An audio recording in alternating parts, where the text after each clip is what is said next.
Good morning students. Sir. आज हम आपको पढ़ाएंगे समास। तो सर्वप्रथम आप देखेंगे जो है कि समास क्या होता है। ठीक है, जैसे आपने पढ़ा है संधि और समास। संधि और समास दोनों पढ़ चुके हैं। आज मैं आपको ये बता रहा हूँ कि संधि में दो वर्णों का मेल होता है। ठीक है, संधि में दो वर्णों का मेल होता है, जबकि समास में दो शब्द पद पास पास परस्पर लाए जाते हैं। ठीक है, अर्थात अर्थ के अनुसार परस्पर संबंध रखने वाले दो या दो से अधिक शब्दों पदों को पास पास लाकर उनका संक्षेपीकरण कर दिया जाता है। समास में होता क्या है, जो है उनका संक्षेपीकरण करना है। ठीक है, समास में उनका संक्षेपीकरण किया जाता है, उसको पास पास ला करके उसका संक्षेपीकरण कर दिया जाता है, वो हमारा समास कहलाता है। ठीक है, तो आपको संधि के बारे में नहीं पढ़ना है, संधि तो आपको हम पहले पढ़ा चुके हैं। जैसे ये दिखा रहा है, जैसे समास जिसमें समासिक पद होगा। ठीक है, समासिक पद आप लोग जानते हैं, पहले से आप लोग जानते हैं, जैसे हम आपको बता चुके हैं। तो मैंने आपको बताया संधि में दो वर्णों का मेल होता है, जबकि समास में दो शब्द पद पास पास परस्पर लाए जाते हैं, अर्थात अर्थ के अनुसार परस्पर संबंध रखने वाले दो या दो से अधिक शब्दों को पास पास लाकर उनका क्या करते हैं, संक्षेपीकरण करते हैं। उसको होता है हमारा समास। हमने आपको जैसा कि बताया था समास के भेद। समास के कितने भेद होते हैं? समास के 6 भेद होते हैं। पहला है हमारा तत्पुरुष समास, दूसरा है हमारा कर्मधारय समास, तीसरा है हमारा द्विगु समास, चौथा है बहुव्रीहि समास, पांचवा मैंने आपको बताया द्वंद्व समास, और अगला है हमारा अव्ययी भाव समास। क्लियर है? तो आप लोग देखेंगे तत्पुरुष समास क्या होता है। पहले तो समझने वाला देखिए, जो है जो दिमाग में आपका बैठ जाए। तत्पुरुष समास हमने आपको बताया था, तत्पुरुष समास जिसमें बीच में कारक चिन्ह आता है। कारक चिन्ह आप जानते हैं, जो है कर्ता ने, कर्म को, करण से इत्यादि, जैसे भी आपका उसमें बीच में आपका क्या आएगा, कारक चिन्ह आएगा।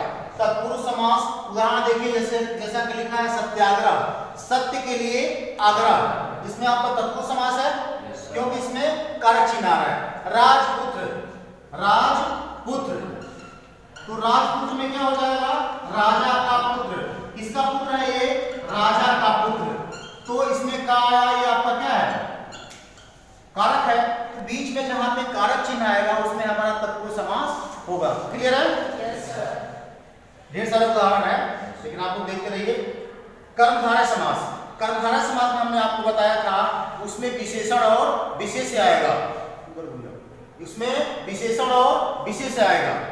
ठीक है, तो विशेषण विशेष में क्या था, जो है कि विशेषण क्या होता है, जिसकी विशेषता बताई जाए। जो विशेषता बताने वाले शब्दों को विशेषण कहते हैं, और जिसकी बताई जाती है वो विशेष्य होता है। जिसकी विशेषता बताएंगे वो हमारा हो गया विशेष्य, और जो विशेषता बताएगा वो हो गया हमारा विशेषण। तो इसमें कर्मधारय समास में आपको दिखेगा विशेषण विशेष्य। क्या दिखेगा? विशेषण विशेष्य। विशेषण मतलब विशेषता बताने वाले शब्द, ठीक है, और विशेष मतलब जिसकी विशेषता बताई जाए। तो विशेषण और विशेष दिखेगा, इसमें होगा हमारा कर्मधारय समास। जैसे मैंने आपको बताया, जो है उदाहरण है आपका नीलकमल। नीला है जो कमल, कमल कैसा है? नीला है। किसकी विशेषता बताई जा रही है? कमल की। जिसकी विशेषता बताई जा रही है उसे बोलते हैं विशेष्य, और जो विशेषता, इसकी विशेषता कैसी है, जो है नीला। कमल कैसा है? नीला। नीला हो गया विशेषण, और जिसकी विशेषता बताई जा रही है हो गया विशेष्य। इसमें आपका विशेषण विशेष्य दिखेगा, इसमें होता है हमारा कर्मधारय समास। क्लियर?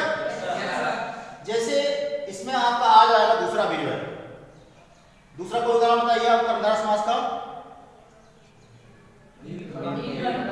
नीलकंठ, देखिए नीलकंठ में हमारा कर्मधारय समास भी हो सकता है और बहुव्रीहि समास भी हो सकता है। ये हमारा विग्रह के आधार पर डिपेंड करता है कि हम विग्रह कैसे कर रहे हैं, उसको एक्सप्लेन कैसे कर रहे हैं। यदि विशेषण विशेष्य केवल दिखाएंगे तो नीला है कंठ, जिसका नीला है कंठ, नीला है कंठ, नीला है कंठ दिखाएंगे तो कंठ कैसा है? नीला है। विशेषण विशेष आया, विशेषण विशेष आया तो इसमें कर्मधारय समास हो गया। और इसी को हम जब अलग प्रकार से जब हम करेंगे, एक्सप्लेन करेंगे, तो उसमें ना पहला पद प्रधान होगा ना दूसरा पद प्रधान होगा, किसी अन्य पद की प्रधानता होती है। ठीक है, तो नीला है कंठ जिसका अर्थ है। ना पहला पद प्रधान ना दूसरा पद प्रधान, किसी अन्य पद की प्रधानता हो गई अर्थात लगा करके हमने किसी अन्य से उसकी तुलना कर दिया जा रहा है, तो उसमें हमारा हो जाएगा वो बहुब्रीहि समास। एक ही उदाहरण उसको हम किस प्रकार से एक्सप्लेन कर रहे हैं जो है वो हमारा कर्मधारय में मैंने दिखा दें कि कैसे कर्मधारय था और कैसे वो बहुब्रीहि समास है। क्लियर है? धीरे धीरे देखिए बेसिक, एक बार बेसिक आपके दिमाग में आ गया जो है तो फिर आप अपने से ढेर सारे उदाहरण सॉल्व कर सकते हैं। द्विगु समास, द्विगु समास में हमने आपको बताया था पहचानने का तरीका। द्विगु में हमने बताया था आपको, क्या बताया था? संख्या प्लस समूह। इसमें देखिए मेन चीज है आपका संख्या प्लस समूह, इसमें संख्या दिखेगा और समूह दिखेगा। द्विगु समास जैसे है आपका चौराहा, चार राहों का समूह, चार राहों का समाहार, चार रास्ते जहां आकर के मिलते हैं उसे बोलते हैं चौराहा, है कि नहीं? तो चौराहा हो गया, चार हो गया संख्या और जाकर के मिल रहा है समूह हो गया। जहां पे संख्या और समूह मिलेगा वहां हो जाएगा हमारा जो है द्विगु समास। क्लियर? त्रिभुज, तीन भुजाओं का समूह। क्लियर है? ये द्विगु समास बहुत आसान होता है जो है, इसमें कोई डाउट नहीं आपको। बताएं? आज ये बहुब्रीहि समास।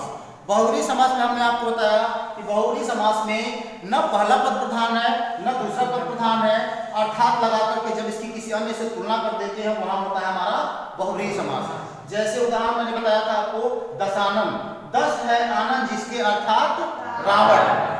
क्लियर? लंबोदर, लंबा है उदर जिसका अर्थात श्री गणेश। पीतांबर, नीले वस्त्र पहनने वाले अर्थात भगवान श्री कृष्ण। पीतांबर में कंफ्यूजन में मत आइएगा कि भैया इसमें हमारा जो है अर्थात दूसरे कोई भगवान है, उसमें हमारे भगवान श्री कृष्ण होते हैं। पीतांबर अर्थात भगवान श्री कृष्ण। द्वंद्व समास बहुत आसान है।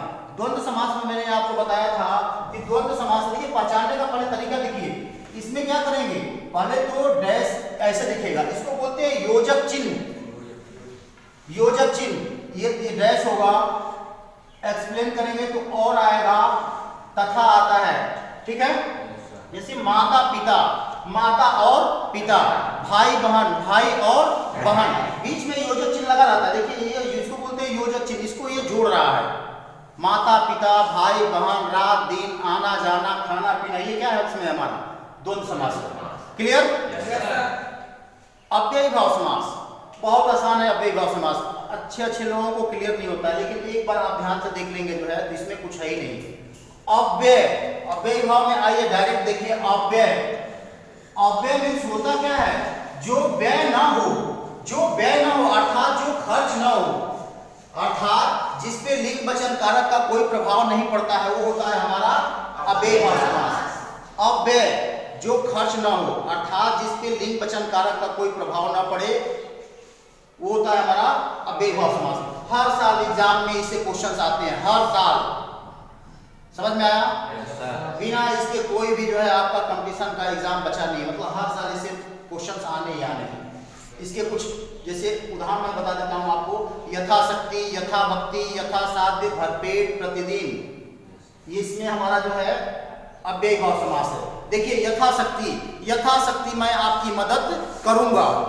जेंट्स हूं, यथाशक्ति मैं आपकी मदद करूंगा। मैंने बोला जो है तो यथाशक्ति वैसे ही है। कोई महिला बोलेगी तो वो भी बोलेंगी यथाशक्ति मैं आपकी मदद करूंगी। यथाशक्ति पे कोई प्रभाव पड़ा नहीं, लिंग बदल गया, तो अर्थात जिसमें लिंग वचन कारक का कोई प्रभाव नहीं पड़ता है, वो होता है हमारा अव्यय। और इस टाइप का जो शब्द दिखेगा उसको बता दीजिए कि अव्ययी भाव समास है।